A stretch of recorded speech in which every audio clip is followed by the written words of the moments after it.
Everyone, join me as I'm going to pack the orders. Ito, order to sa akin kasi baka toast ointment pero naman tayong mga ginagamit. Ito lang guys. Hindi mo ba tinatanong bakit kaya petroleum ang pangalan ng ginagamit natin dati? Kasi nga galing talaga siya sa petroleum, alright? Tapos isipin mo yung petroleum ilalagay mo ba sa skin mo? That's toxic. At ako, alam mo, sa totoo lang, guilty din ako dyan. Kasi yan ang alam ko na okay noon. Nilalagay pa nga sa lips, di ba? Pero now that I know, ang bad effect noon, hindi na talaga. So, let's switch to rose ointment. Ayan. So, pwede, guys, ito ako, yan ang nilalagay ko na din sa face ko. Ito na yung nilalagay ko sa paa namin para pang moisturize. Sa mga dry na dyan, sa sulok ng kuko. Ito yung ginagamit namin. Sa mga nag-i-scar na sugat, kung meron man, ito ginagamit namin. Actually, my daughter has eczema at ito ang ginamit niya. Meron siyang, kahit si Percy, meron siyang allergic reaction sa latex, hindi ko alam kung anong type ng rubber, basta, or plastic, meron siyang reaction. Yung dati namin ginagamit na dishwashing liquid, nagra-rashes sila dito na pag nagda-dry siya, nagiging black. So, yun ang nilagay ko na wala. Yun. And then also, I also improved din ang kanilang diet. Kasi dati, marami talaga kaming ini-intake na starch, gluten, ganyan, sugar. Mataas talaga ang intake namin dyan.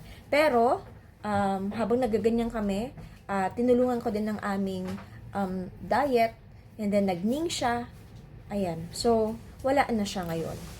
And then, ito din, LLP, lavender, lemon, and peppermint. This is very good na i-diffuse kahit everyday throughout the year. Kasi, lemon will cleanse and purify the air. And, meron siyang magandang citrus scent na talaga namang invigorating, ganun. And then, happy oil ang mga lemon, mga citrus oil.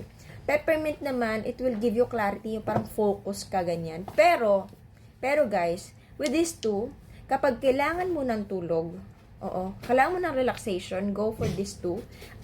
Nasa enrollment kit to, ng premium experience set. And then, etong dalawang to, kapag kailangan ng katawan talaga ng sleep, matutulog ka. Okay? Kung kailangan mo mag-focus, pwede mo din itong gawin. Pwede mo din itong gamitin. Ito lang alone. Lavender, di ba? Pantulog ang lavender. Pantulog ang lavender and relaxation, and then parang brain power, ganyan. Pero, kapag kailangan ng katawan mo ng tulog, natural niya talagang sasabihin na matulog ka talaga.